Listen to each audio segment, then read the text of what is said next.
Okay, everything seems to be working on YouTube. That's good.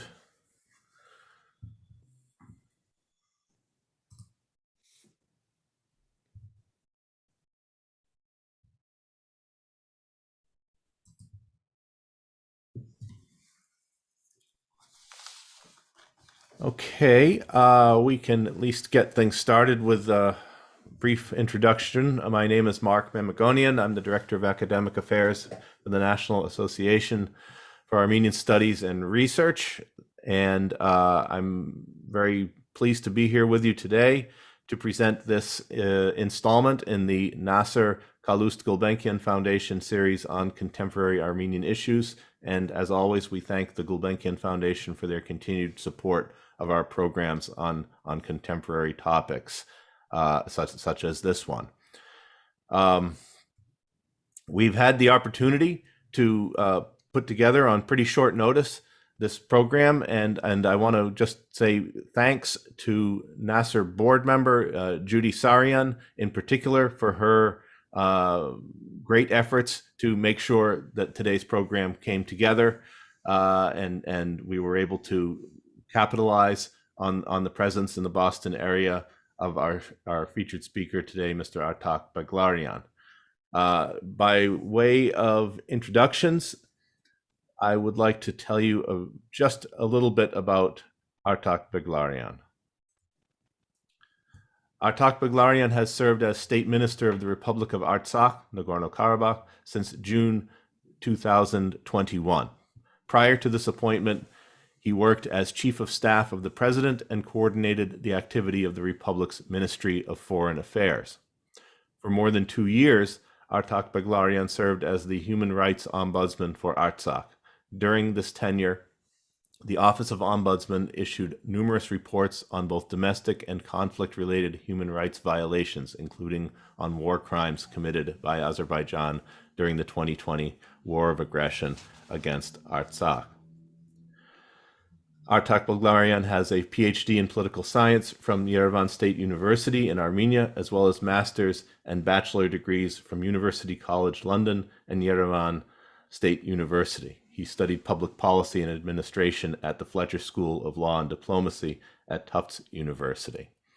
And he will engage in conversation today with our esteemed friend and colleague, Dr. Anna Ohanyan, the Richard B. Finnegan Distinguished Professor of Political Science and International Relations at Stonehill College in Massachusetts, and one of the key participants in and co-organizers of so very many of Nasser's contemporary topics programs. It's a real pleasure, and we are very grateful to both of you for making time out of very busy schedules to be with us. So I will now withdraw and turn things over to Anna and to Artak. And in the audience, if you have questions, please use the Zoom Q&A function, and following the conversation, we will get to as many of these questions as time permits. Again, thank you.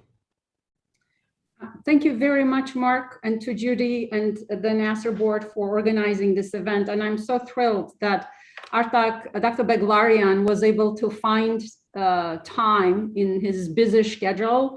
And we know that his schedule is really, really packed. He has been touring United States. So we're very appreciative, Dr. Beglaryan, for your time. In terms of the format, we've structured the panel as such.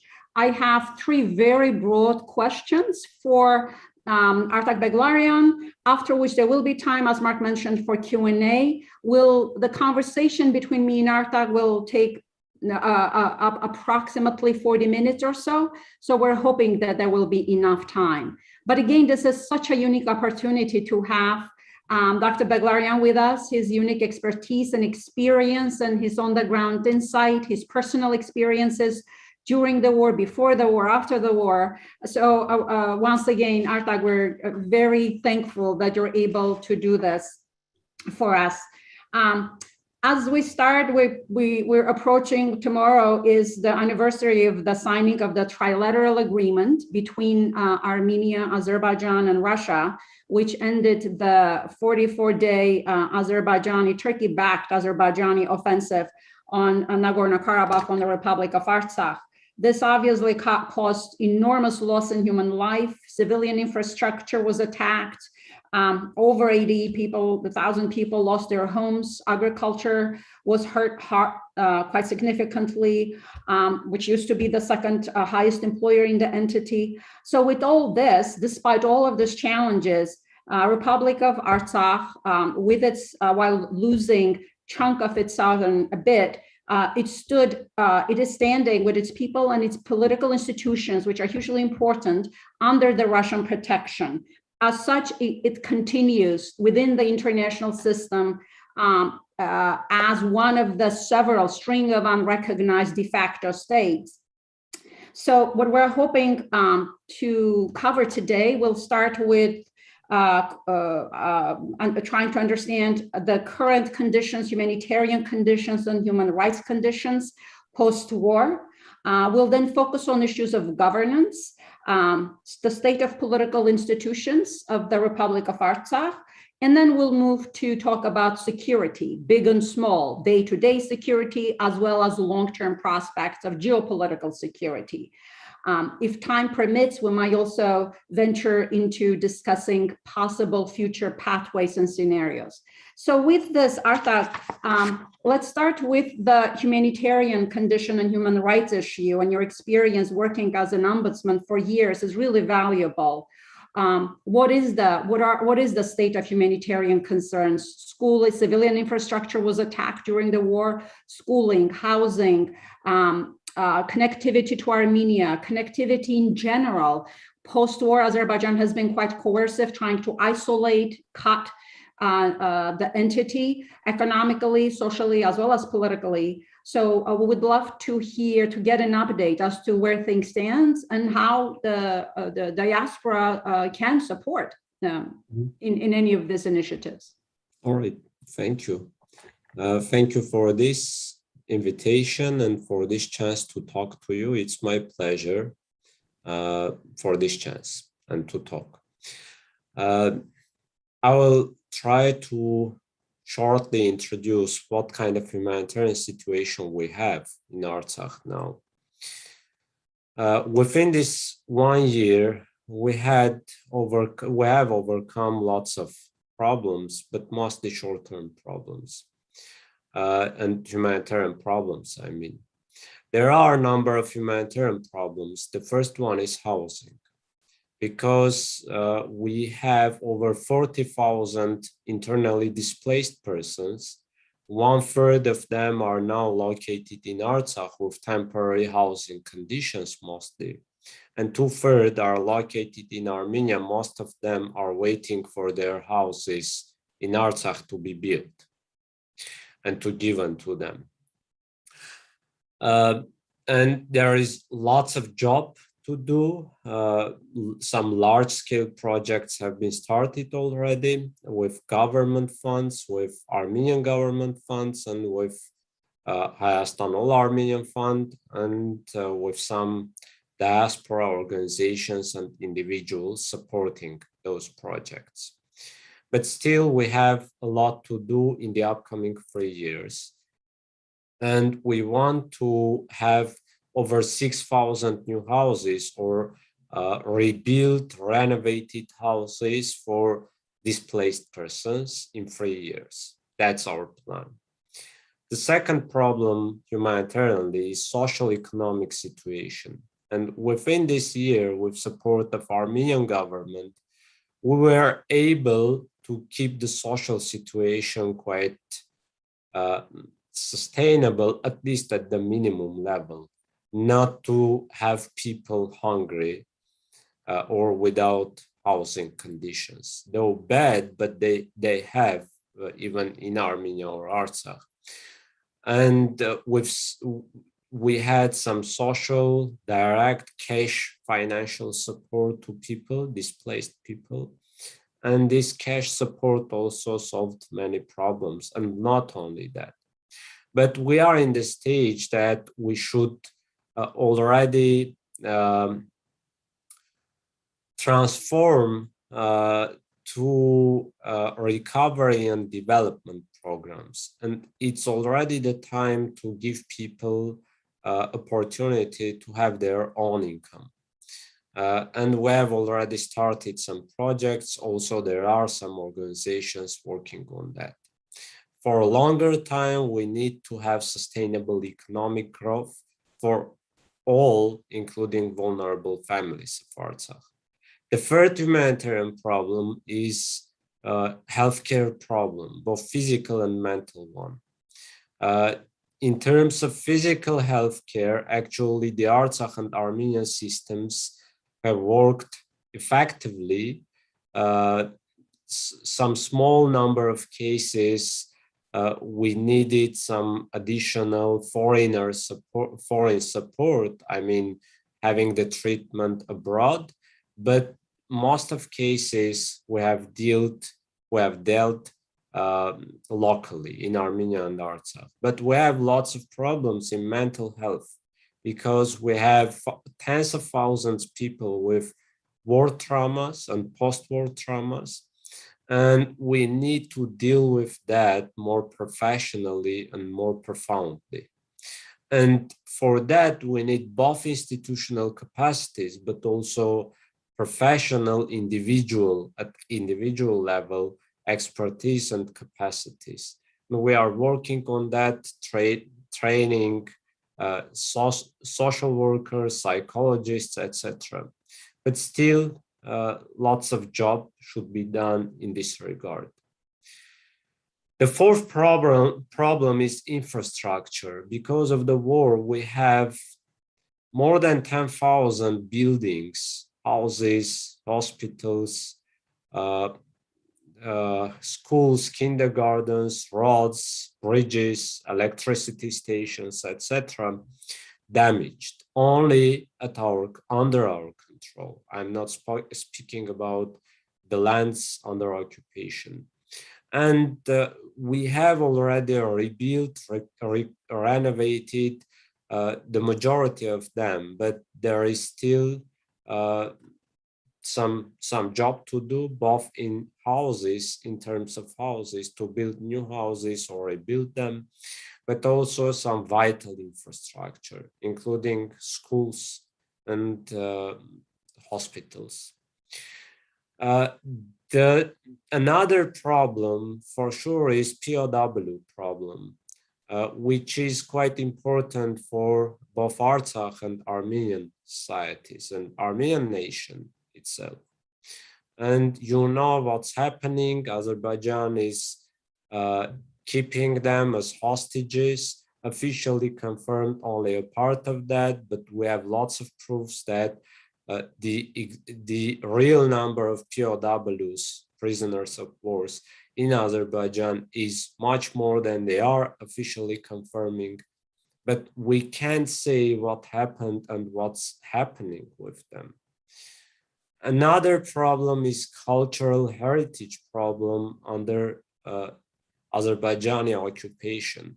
And there are lots of evidence showing how Azerbaijanis are treating our cultural Armenian and Christian heritage, including destroying, damaging, vandalizing our cathedrals, crossstones, and other monuments. And another problem is institutional capacities, because to deal with humanitarian problems and consequences and to solve them, we need also institutional and professional capacities there. Because we are isolated, we are alone, we get support from diaspora and Armenia, mostly materially and financially. We are alone there in terms of doing all of those jobs, managing the processes, etc. And I would say that it's also humanitarian need. And we need diaspora support in this regard too, in order to empower our institutional capacities, both short-term and long-term capacities for us. In short, that's all.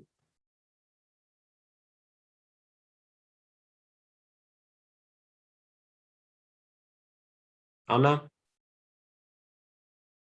Hello. Sorry, yeah, sorry. I unmuted myself and I always forget to mute it I back. guess it was not short, it was long. No, I was going, actually what I said, I was muted, is that this is very exhaustive and very detailed. Thank you for that. And you I highlighted. want to prevent your new questions. You actually started touching on some of the questions, but before I move to my next questions, I wanted to elaborate on some of the points you have presented. The first on one of my questions was going to be with the cultural heritage, Dadivang, what is the access there? There is such reliance on Russian peacekeepers, and they have been people have been relying on them for access to churches, day-to-day issues. We'll talk about security as well, but going back to the cultural heritage, can you tell us a little bit surrounding the politics of it? Why was it that UNESCO has not been able to visit? And I also would like to flag the amazing work of Dr. Laura Khachaturian from Cornell University, who just set up this Caucasus Watch and is monitoring through drones and other technology as to what's going on. What is the politics surrounding it? Have you tried, what are the sort of the challenges in getting the international support, not only in cultural heritage issues, but also on, you mentioned transition healthcare issues, post-traumatic disorder. International organizations are not allowed in Nagorno-Karabakh, and non-governmental organizations have a wealth of experience, obviously, with post-war state building. What is the politics surrounding it? Obviously, Azerbaijan is blocking it and isolating it. Can you tell us a little bit more? Are there ways that we can do? What are the ways that in which we can engage more effectively in pulling in the international community more forcefully? Actually, you partially answered your question that Azerbaijan is blocking the access of international organizations. But another reason is that international organizations, including those who have duties there, are accepting those blockage. The key problem is here that international organizations such as United Nations, Council of Europe, they have duties, and they have also the levers and instruments in international law, international human rights law, and international humanitarian law in order to have access in Artsakh, free access, and to work there for humanitarian purposes. But Azerbaijan is blocking, Azerbaijan is politicizing the humanitarian issues, and those organizations and the international community and the great powers accept that blockage. Here is the key problem for me. And that's why we are totally isolated from the international community humanitarianly, and not only humanitarianly. Even before the war, we were isolated. We had lots of problems because of that isolation in terms of human rights protection. But what is important now that after the war, we had, and still we have, quite urgent and high quantity and profound needs, humanitarian needs. And we are alone with the Armenian nation, Armenian government, and Armenian diaspora to tackle all of those problems, including displaced persons, housing, social, healthcare, and all of the other problems, whatever I'm saying.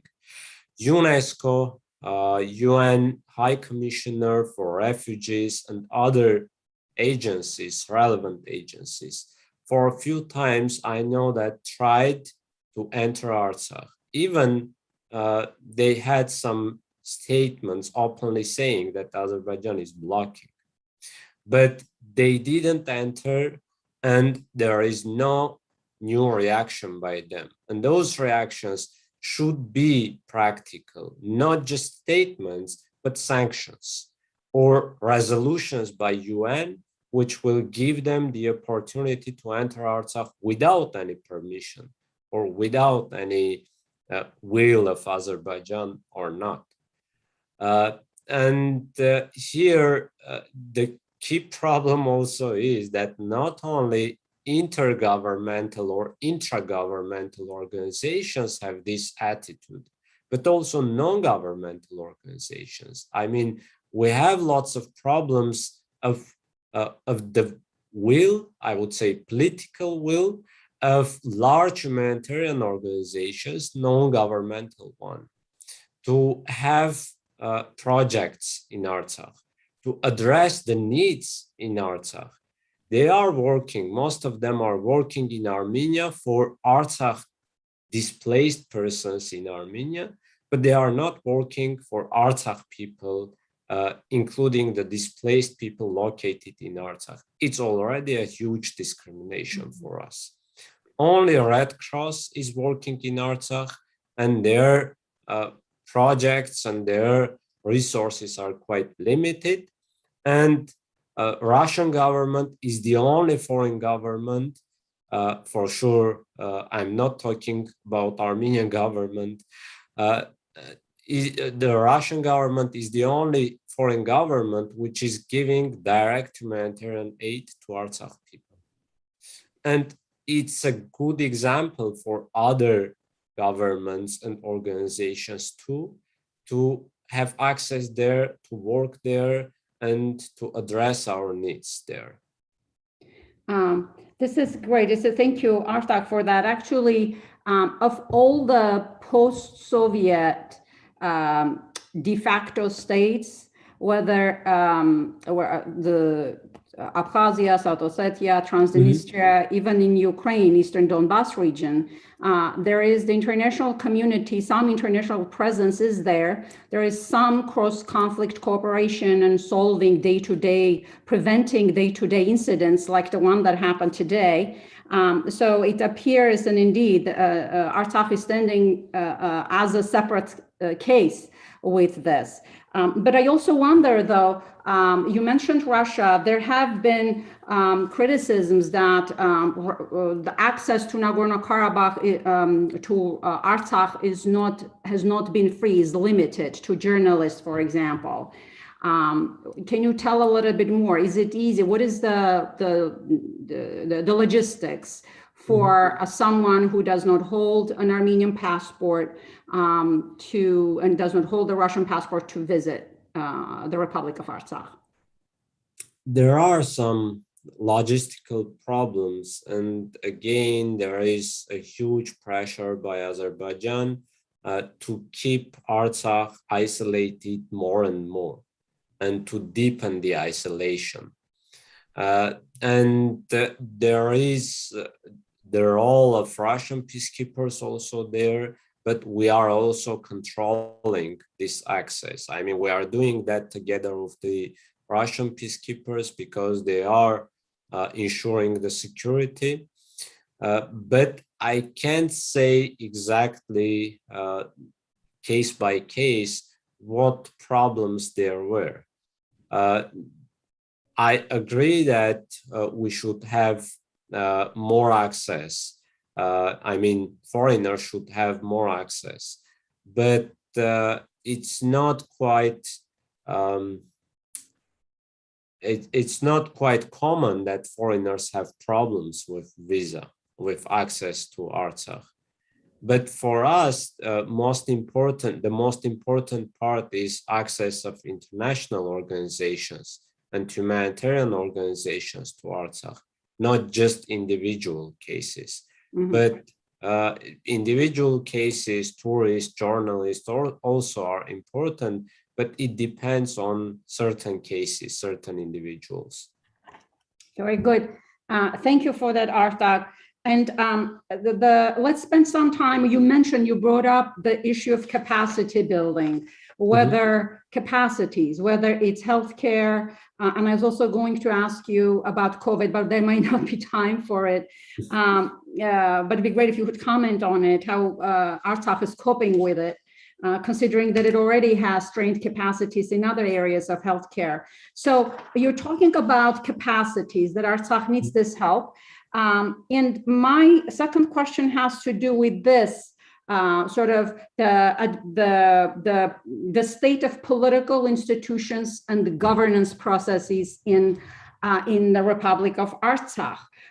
Prior to the war, for several years, the Freedom House has ranked Nagorno-Karabakh ahead in terms of its levels of freedom, ahead of most post-Soviet states, including Azerbaijan.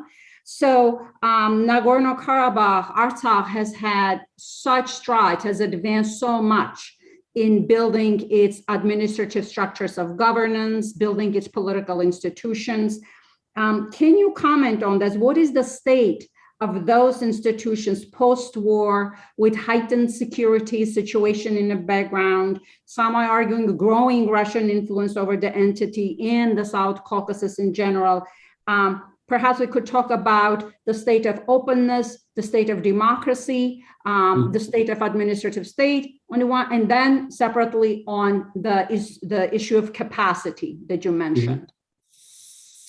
Thank you. Shortly, the COVID situation is quite bad. It's almost like in Armenia, not at the same level, but it's quite similar, especially in the recent 2 weeks. And we are going to establish emergency situation on the upcoming days, because we need to stop this wave. Hopefully, we will have some good results in the end of month. And the vaccination rate also is quite low, like in Armenia, unfortunately. Coming to the state of institutions and governance there, actually, yes, in terms of democracy and democratic development, Artsakh had and has lots of successes and achievements. And by the way, we did that on our own, quite alone. And we did that firstly for our people domestically, for the good of our people, and given the values and the ground of our nation building, statehood building. That's why it was important for us. And secondly, to prove the international community that even if you are unrecognized and you are isolated and you are in conflict, even in that case, you can build democratic institutions. But I would say that so far, we have not felt that it's appreciated by international community. It's not appreciated at all, and no kind of democratic achievement matters in terms of human rights protection, conflict settlement, international humanitarian support, etc. And on contrary, we see that dictatorship Azerbaijani system gets quite large support by the international community. Sometimes active support, sometimes just keeping silence or turning a blind eye to the reality and to the crimes Azerbaijan has done and is doing against Armenian people in Artsakh. That's already a symbol, that's already an indicator that democracy doesn't matter at all. We, after the war, continue our path.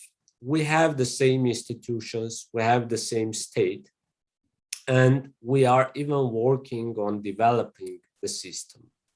I would say that now freedoms, not only just after the war, but in the recent years, the freedoms are much better conditions than before. I mean, now the level of our democracy has been improved further. And we are working on that to improve again and again. But we need institutional capacities in order to accelerate the process of development institution building. And I think that diaspora has that potential in all spheres, not only political system, governance, but also healthcare, education, social systems, culture, sport, everything, justice, etc. And here we should think of institutional mechanisms, how to engage diaspora Armenians and Armenians worldwide, including in Armenia, in statehood building or statehood development of Artsakh in the upcoming years and beyond. Thank you for that, Artak. And I do agree with you that on the one hand, the world is worried, the Western world is worried that we're in the midst of democratic declines worldwide. But at the same time, when there are cases of democratic self-governance, those are not supported with territorial, I would argue, the tyranny of territorial sovereignty taking over. So I agree with you on that. And there is a lot of scholarship on de facto states, which has shown that de facto states like the Republic of Artsakh have built their administrative capacities, have democratized, hoping that would provide legitimacy. But so far, that is not becoming a reliable strategy of gaining recognition. But still, I think I agree with you that without building those institutions, providing the basic day-to-day existence, security probably would be impossible. In terms of perhaps we can return to this in Q&A, this contradiction between democratic declines and supporting and not leaning in hard enough on peace processes by the international community. I see them deeply interrelated. But let's move to the question of, actually related question of the agency of Artsakh. The no meaningful, the OSCE Minsk group so far has been quiet or left out from peace processes. And I wonder what are your views on, what are the possibilities of whether Republic of Artsakh can return to the negotiation table as a participant in the peace process, whether the Russian leadership, in your view, is something that it would support.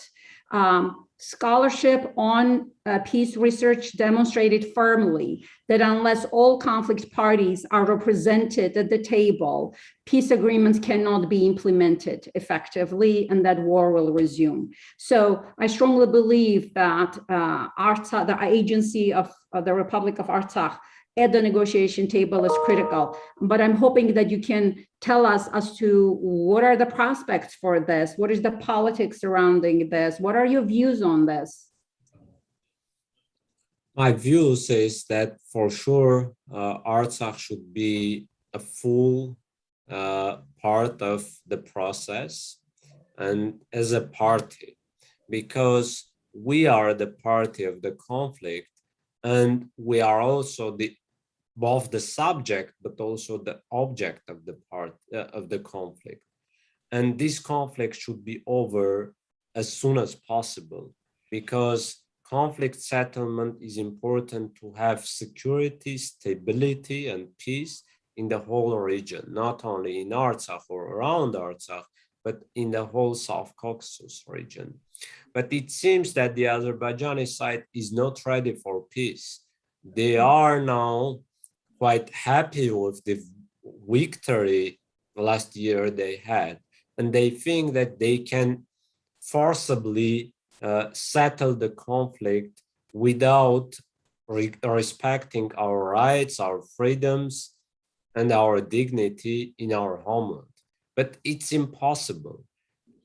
It means, and secondly, that international community has not the political will to make arbitrary decisions and to push the Azerbaijani side to accept the reality, because Madrid principles supposed three key principles in the package. The first one is right to self-determination. The second one is territorial integrity. And the third one is non-use of force or threat of force. As a result of this war, the second and third principles are no longer existing, because from international perspective, territorial integrity of Azerbaijan is already restored. Even more, Azerbaijan occupied also a part of former Nagorno-Karabakh autonomous region territories. It's already a problem for us. So the third principle is not there because Azerbaijan not only used force, but also made lots of war crimes, crime against humanity. And by now, they are continuing many continuous, regular crimes. But now the international community and mediators should understand that only a right to self-determination is not accepted, solved, or I don't know, respected, and they need to finalize this page and this phase, and to accept our right to self-determination fully and settle the conflict with arbitrary decisions. Otherwise, if they are negotiating with Azerbaijan in order to find a solution with acceptable for all sides, it's impossible. It's really impossible. And Azerbaijan wants to take time, wants to spend some time in order to make pressure on Armenian side and on Artsakh population and make our people leave the country. Not to live in our country, but leave the country and make Artsakh empty. That's their strategy. And our strategy is, yes, we are frank, we are open, we are ready for peace. Let's negotiate, but this is our red line. You should accept our red line based on international law, and then we can have international status, but here international community's role is quite important, not to be a passive mediator, to be active mediator and settle the conflict once and forever. Thank you, Artak. Let's move to related issue of security. And as I mentioned, security big and small. So the small security, we can think of the small security in terms of it relates to the daily life of the communities, whether there are mechanisms of de-escalation measures, coordination efforts across conflict lines. We see similar structures established in the case of the conflicts in Abkhazia as well as South Ossetia.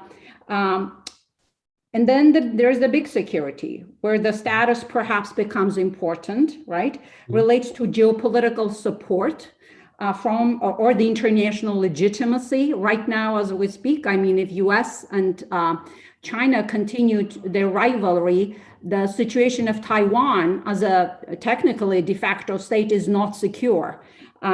So in this context, Russia, it seems to me, is a key security provider, but it seems to be too big to fail in providing big geopolitical security, meaning it provides a very stable support at that level, at least in the short term, for the Republic of Artsakh, but it might be too small to be effective on a daily basis. Are there enough Russian soldiers on the ground? Is there enough civil administrative support on the ground? I spent some time in post-war Bosnia-Herzegovina, and the Western presence in the entity was extensive, just to rebuild and move the country from post-war to development situation, as you mentioned. So what is the security in terms of big and small? All right. Big security is there. I mean, the Russian peacekeepers in this 1 year were able to ensure, to guarantee big security. I mean, due to their efforts and their presence, the war stopped. And we should accept that Russia was the only country which was able to stop the conflict, the war, I mean, the active war, not conflict. Yes. Secondly, Russian peacekeepers are there and they are providing the big security.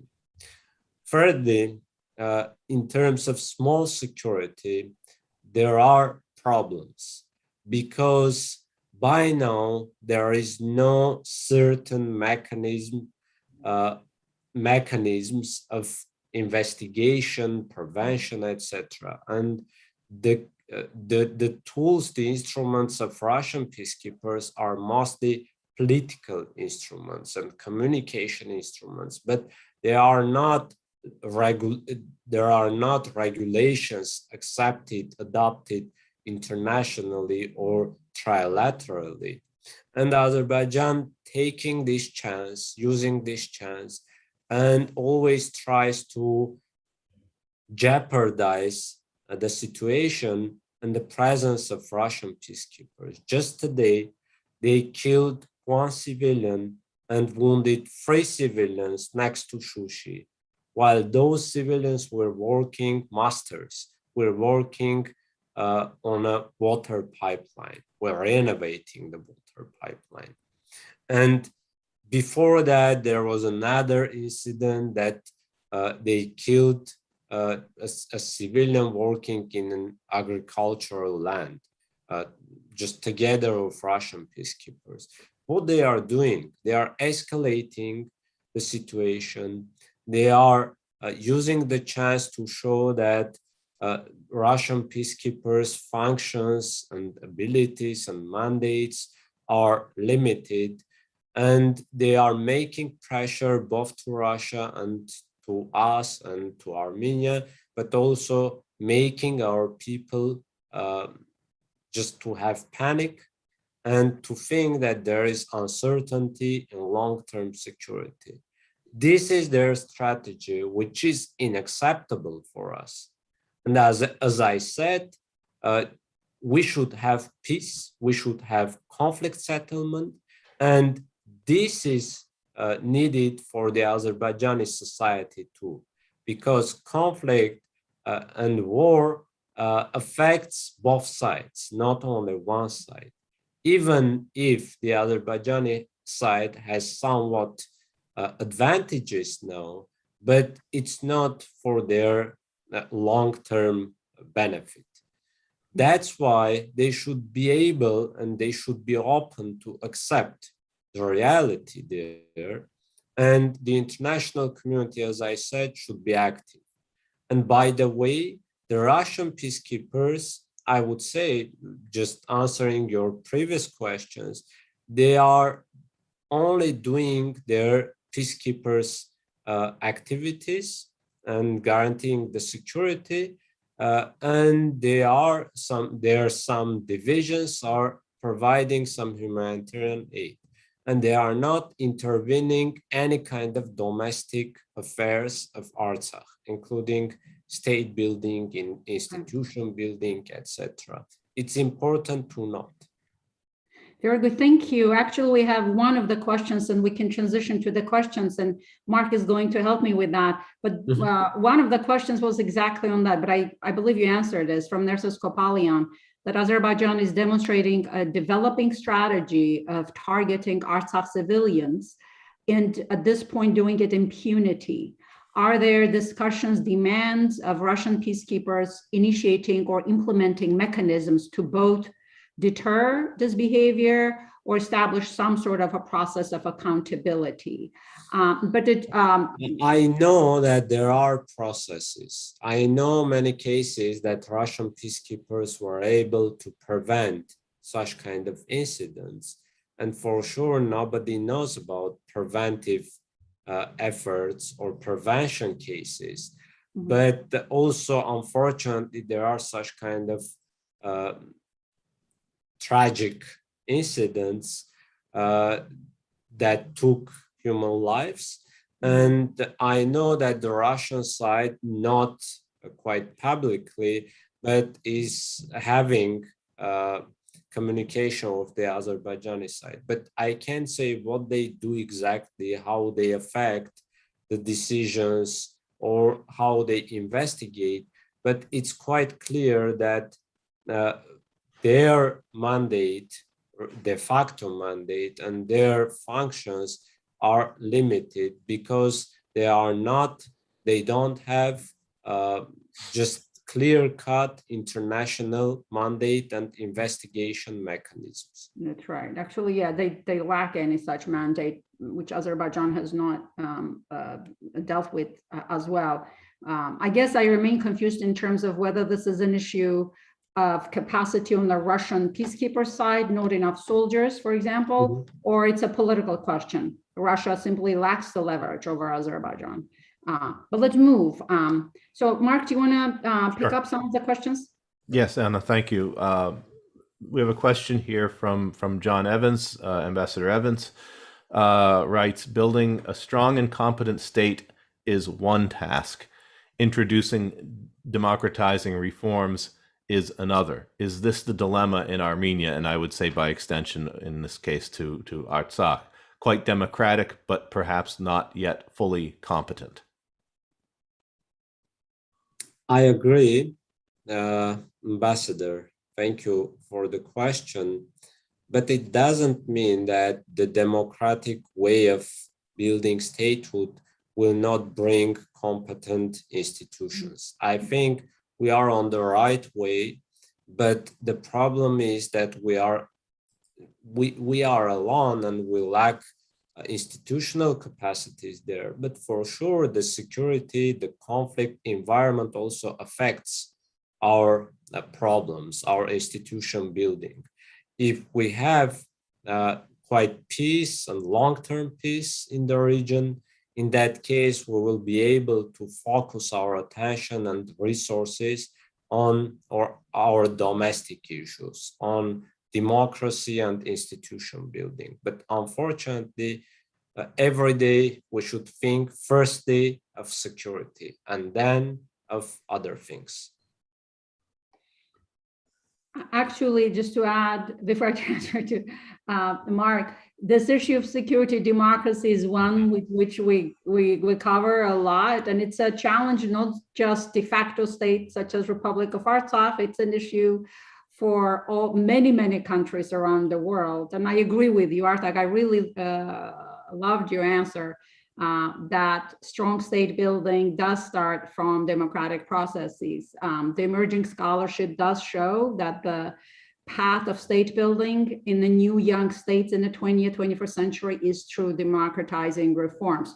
No democracy, no state is essentially where the scholarship is landing. Yes, but unfortunately, democracy in international relations is only part of geopolitical interests. That's right. Geopolitical instruments, but it's not value that international community is using for different states. Unfortunately, that's true.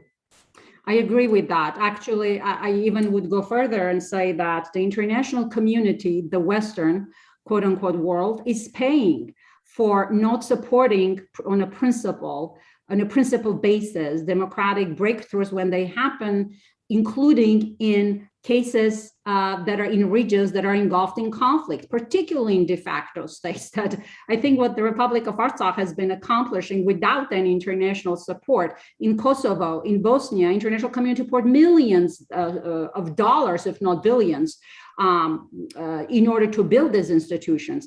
So I agree that the international community will ignore the cases of democratic governance at its peril. I think we have to recognize that the two are linked. Not supporting democratic breakthroughs, including in de facto states, and not connecting it with democratic declines globally, we're going to pay for it as a community worldwide. Thank you, Anna. It's you said. Yeah. Yeah, Mark? Yes, and the next question from Ara Hakopian. What kinds of checks and balances are in place to reduce corruption, I assume is what it means, and to assure that monies are spent properly and have a positive impact in Artsakh? We have, let's say, traditional checks and balances system at the constitution. I mean, saying traditional, three branches of the power: parliament, legislative, executive, and judicial, and quite independent from each other. We have also independent bodies, including the control chamber, controlling the financial spending. We have some other financial supporting or controlling systems and institutions, but it doesn't mean, and we also actually have small civil society, which is weak, but actually the government in the recent years especially has become more and more transparent and public and open. But we have problem with civil society control and participation. And we have, as I said, also institutional capacities problem. And formally we have institutions, but non-formally there are some problems with their functions and capacities. And it's not up to political will, I would say. Mostly it's up to capacities. And unfortunately, yes, we have problems in Artsakh too, as many countries have problems. But I would say that it's not at devastating level. Thank you, Artak. From Sevak Khodaverdian, would peacekeepers remain past the deadline? If not, what would the Nagorno-Karabakh status be without them? And relatedly, I think, what do you think about peaceful coexistence with Azerbaijan and Turkey? If Azerbaijan just today signs the agreement and formally recognizes Artsakh independence, and we get international serious guarantees, we are UN member in a few weeks. In that case, I guess there will no need for Russian peacekeepers stay in Artsakh. But since it's utopia, I would say, given the Azerbaijani and Turkish position, that's why it's quite realistic that in 4 years the conflict will not be settled finally.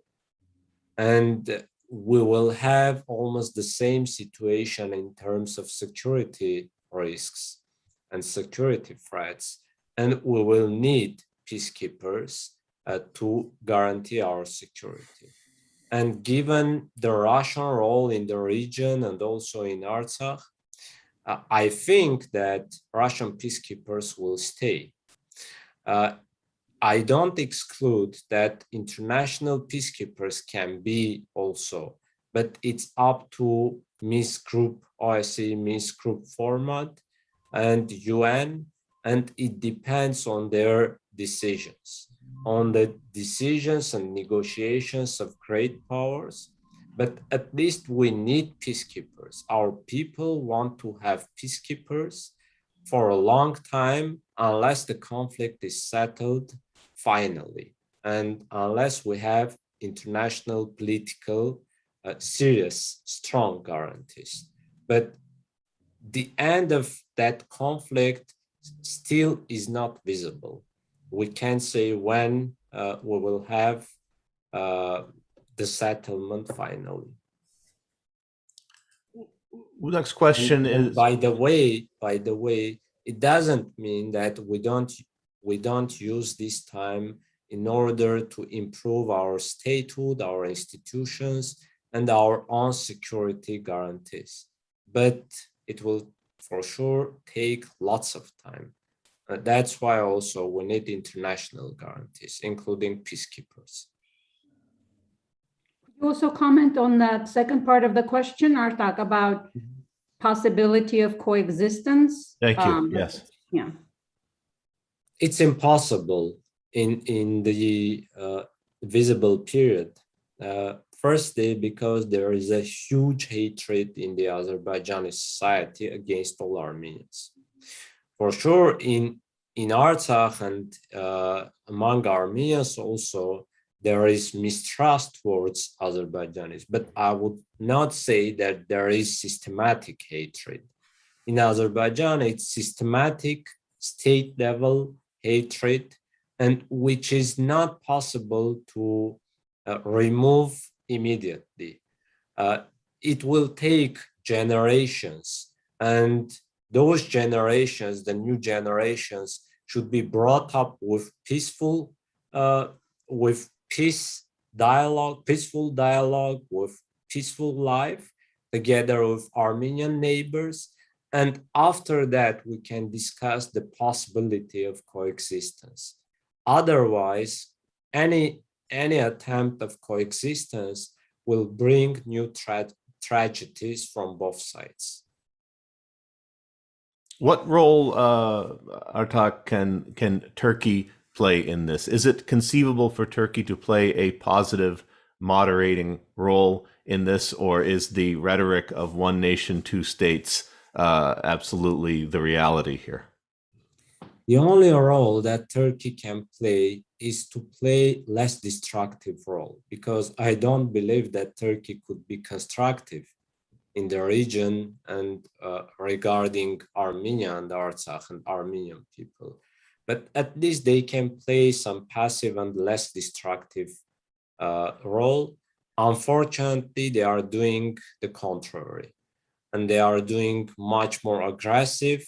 And Azerbaijani, this attitude, I mean, this aggressive attitude, destructive attitude, is based on also the Turkish support, political and military support. And that's why they are quite openly jeopardizing the Russian peacekeepers' role also. Otherwise, without Turkey, the Azerbaijani side could not be able to have such kind of conflict with the Russian side. What about the prospects for increased involvement or reestablishment of the involvement of the United States and France? How would this be viewed by the Russian side? How is it viewed by Artsakh? We publicly stated that we would like to have the process, the conflict settlement process, in the format of OSCE Minsk Group, that Russia, US, and France are co-chairmen.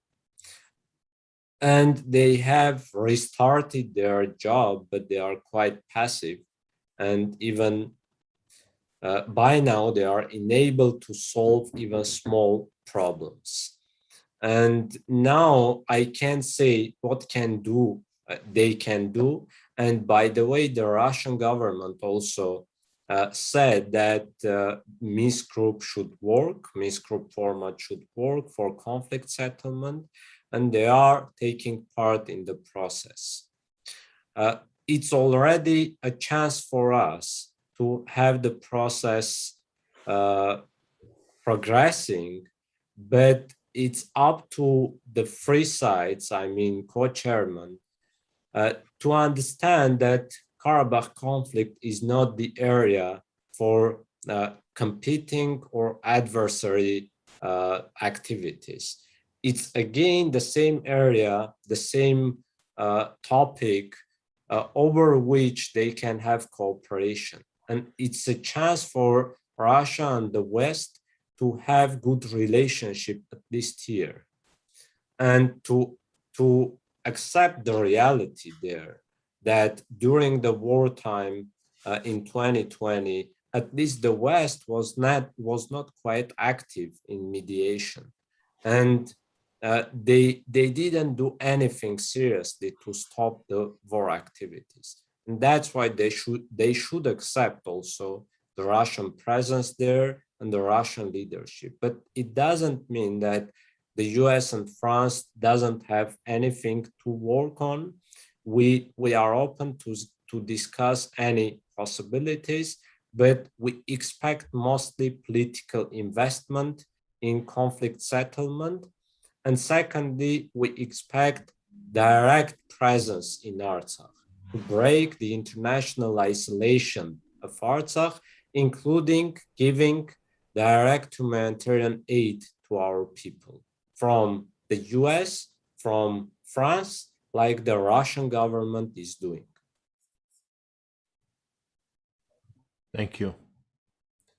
Question from Judith Sarian asks, how does the U.S. pull out from Afghanistan impact Western involvement in the South Caucasus? And I will actually attach to that question another question from Ara Hakopian. What is the alternative to Artsakh security if Russia is not involved as in the peacekeeping operation? Are there alternatives? I don't want to speak about theoretic alternatives because history doesn't like ifs. Regarding the Afghanistan withdrawal of the American forces, actually, the US withdrawal has made the region, the large region, Middle East, and larger one, more and more destabilized. And Islamistic radical forces are getting more and more power in the region, which means that radical terroristic activities likelihood is increasing not only in the region, but in the whole world.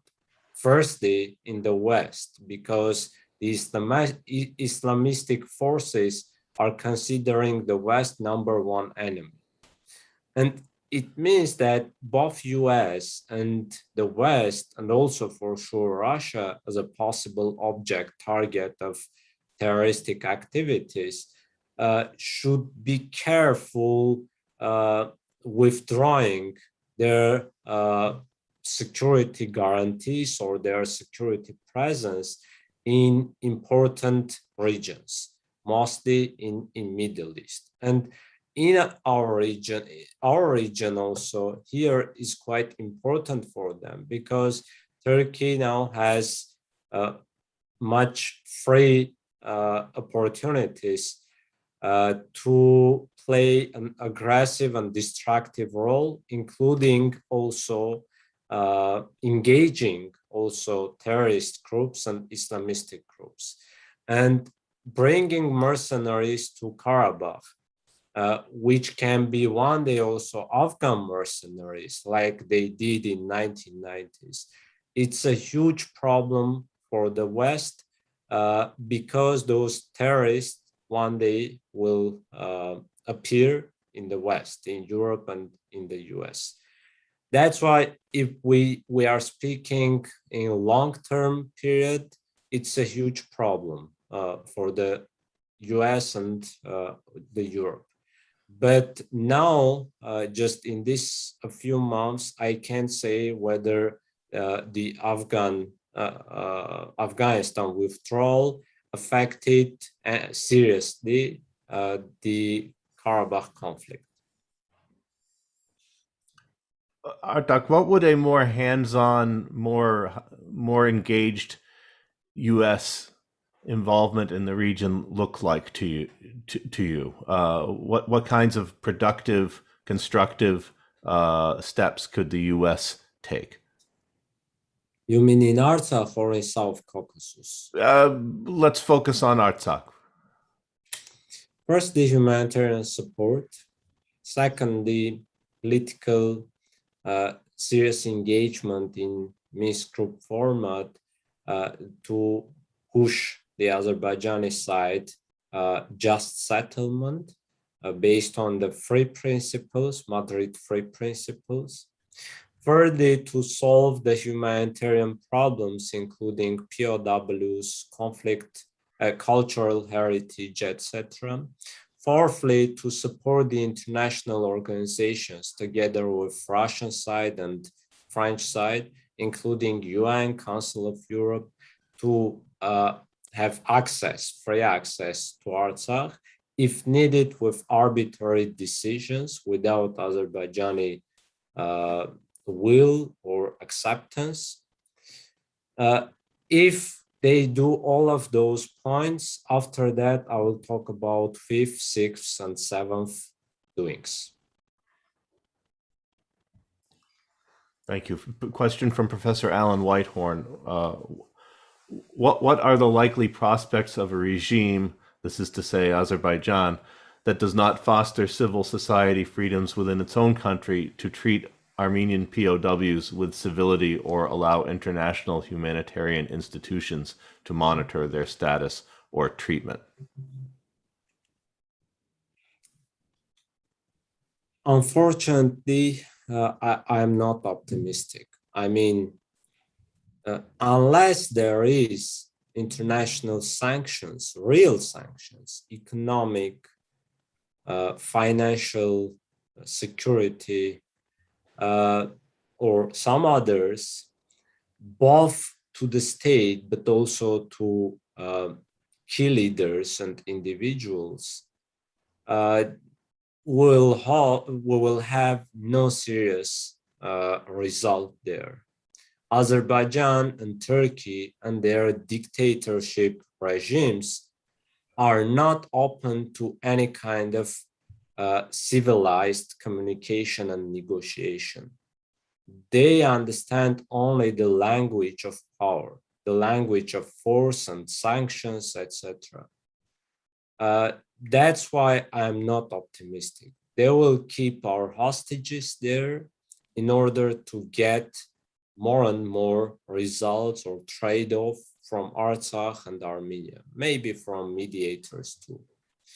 But if the international community wants to help, they have the power, they have the basis in international law also to visit Azerbaijani prisons and check the situation there, to have investigations there, etc., to make sanctions, because there are lots of reasons to make sanctions there, including in terms of POW treatments. But again, I'm not optimistic, not only with Azerbaijan, but also with the international community. Sorry to say. Question from Ara Aras. What steps could the Artsakh authorities have taken during the last 25 years to reduce its isolation, and what steps can it take now?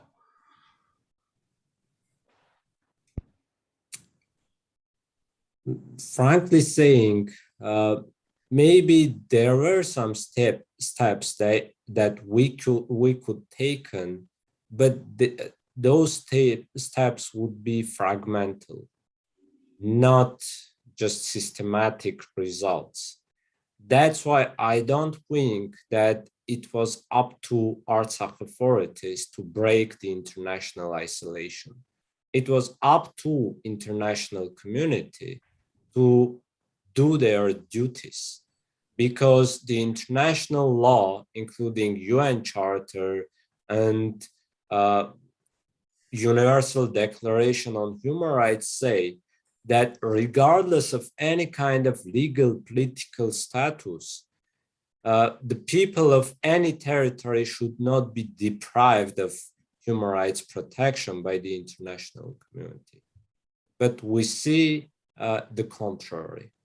And again, it's up to international community, including UN and great powers, to break the isolation. Now it's even harder for us, because there is no political will by the international community to break the isolation. They don't want to break the Azerbaijani blockage. Thank you. Welcome.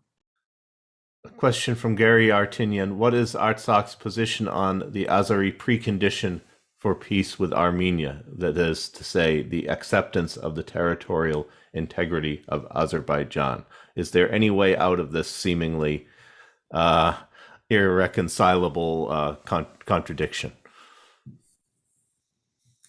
It depends what we mean saying the terms. It's one of the key principles in diplomacy. In negotiations, different sides saying the same thing mean other things. And saying territorial integrity, Armenia can mean something, Azerbaijan can mean other thing.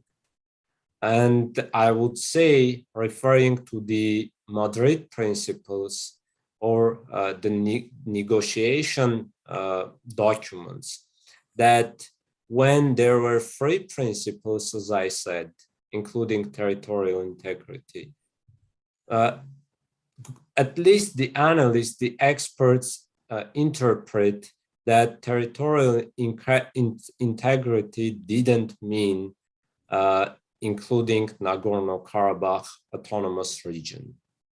If it's so, then in that case, that kind of agreement or document will not affect Nagorno-Karabakh or Artsakh status geographically. And our approach and our position is that within the Armenian-Azerbaijani communication and relationship, nothing can be done which can jeopardize the Artsakh population rights, including right to self-determination and our further status or development.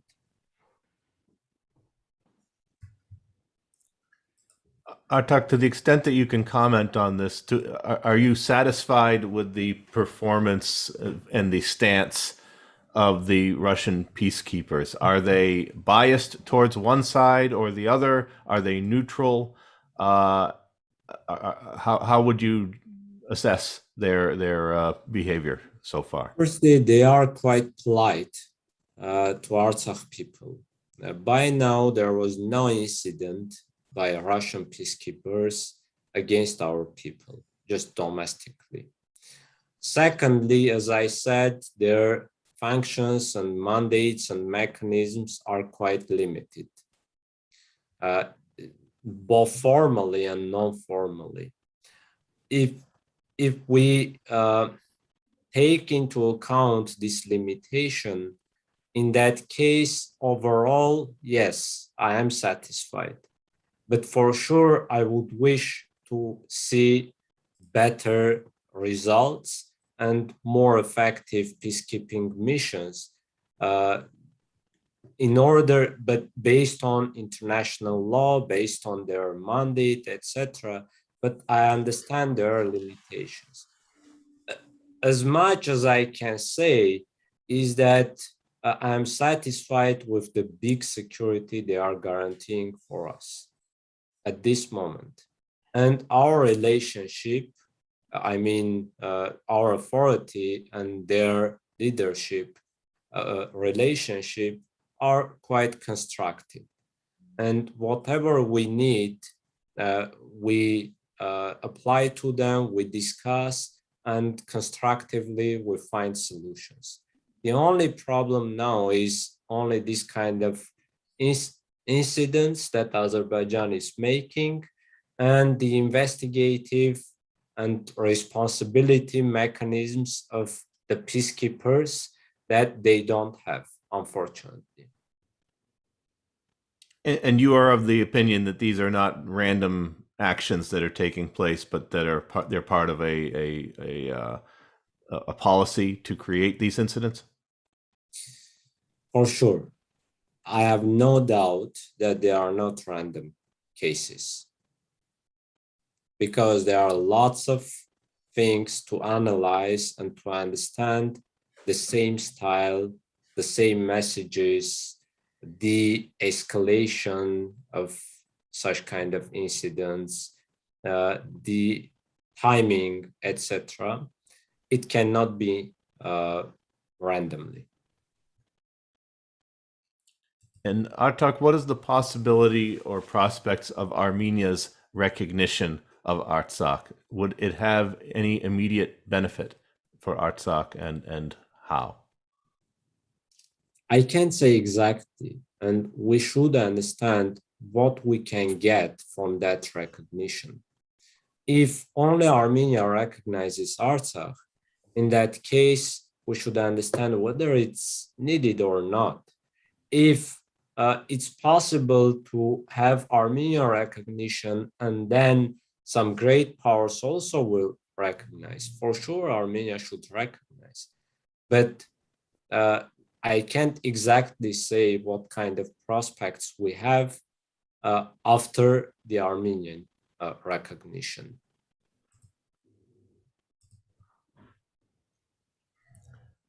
Artak, tell us a little bit before we wind this down about the purpose of your visit to the United States, what you've been doing, and what your overall message is that you would like to convey to people in the Armenian diaspora with whom you've been meeting and talking.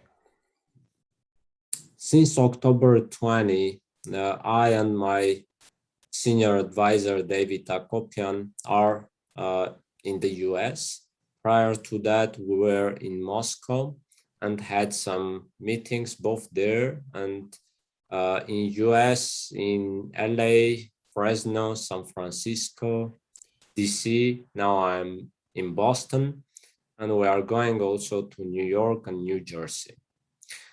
The key purpose of the visit was community meetings to update Armenian community about the situation in Artsakh and about our goals, our future, our prospects, and also to hear from them their concerns, their proposals, and to discuss, to have dialogue, how we can engage the Armenian diaspora in Artsakh further development and strengthening of Artsakh. And we don't want to have the diaspora just helping financially the Artsakh people, but engaging in our development in all ways, including financially, capacity building, political support, etc., etc. And it should be continuous. And we are open to discuss any kind of format, any kind of channel that diaspora, any specific community or organization or individual is interested to have for that engagement. And for us, the most effective way is to have professionals in Artsakh working there, living there and working there, but also to doing business in Artsakh, to work for Artsakh in distance, for capacity building, to invest in hardware, let's say infrastructure, recovery, etc., but also in soft capacities. And we also have the purpose and had the purpose to have political meetings with with American leadership, both at state level, but also federal level, and to have some expert meetings, media meetings, etc., and humanitarian organizations. We have some achievements. Still, we are working on those purposes. Thank you. And I want to ask Anna if she has any concluding remarks. I don't have concluding remarks, simply to say that there are, Artak mentioned that he does not want to talk about hypotheticals, but I think we can talk about assessments, risks, opportunities, and moving forward. I think there are a lot of in future, yeah. Anna, not about past. The question was regarding to the past. Yeah. Oh, yeah. I misunderstood. I'm talking about the future, and I think some of the unknowns have to do with what will happen in Azerbaijan internally. What I think we tend to not spend enough time to understand, looking at the issue of mercenaries, terrorism, Afghanistan, US pullout was mentioned. All of those are risk factors for Azerbaijani's state, I would say, that remains not modernized, that remains unreformed. And that, I think, is one risk factor for the region in general, but also highlights the need for governance at all levels. And in this case, Artsakh stands out as an entity that has institutions of self-governance, which essentially many parts, the big chunk of the Azerbaijani society is lacking. The world is moving, the energy markets are greening, are shifting, and all Azerbaijani political economy remains unreformed. So I think this remains one risk factor for regional stability. I agree. But once you understand the Azerbaijan domestically, please let me know your conclusions. I'm not a specialist. I'm not a specialist of Azerbaijani no, I'm joking, but you're right. Yeah. No, actually, we should have many scenarios, and we should be able to have the planning of our future and have the strategy of our future based on possible scenarios. We are working on that. I would not say that we are quite effective. If you can help, not only you, I mean, diaspora Armenians can help for sure. We are thankful. And unfortunately, you mentioned only a few risks. There are lots of other risks coming both from Azerbaijan, but also other regional players and great powers. We can't say what kind of world and what kind of region we will have in a few years, unfortunately. But the only thing what we can do, I mean, Artsakh, Armenia, and diaspora together, is to take the time and strengthen Artsakh as much as possible, both at the pillar of security, economy, demography, education, and governance. That's my theory, that the only thing we should do that. We should invest in Artsakh in order to keep people there. The more people we have in Artsakh, the better future we can have. The same is true about economy, about security system, and all of us should invest here.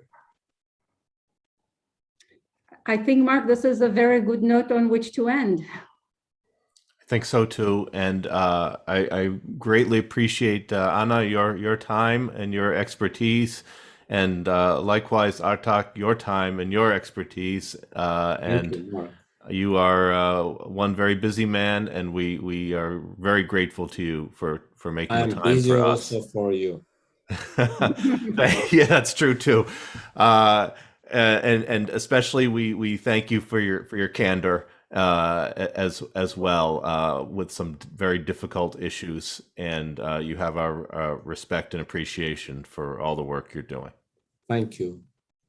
To the audience as well, you have our respect and appreciation as well for your time and for your insightful questions and comments.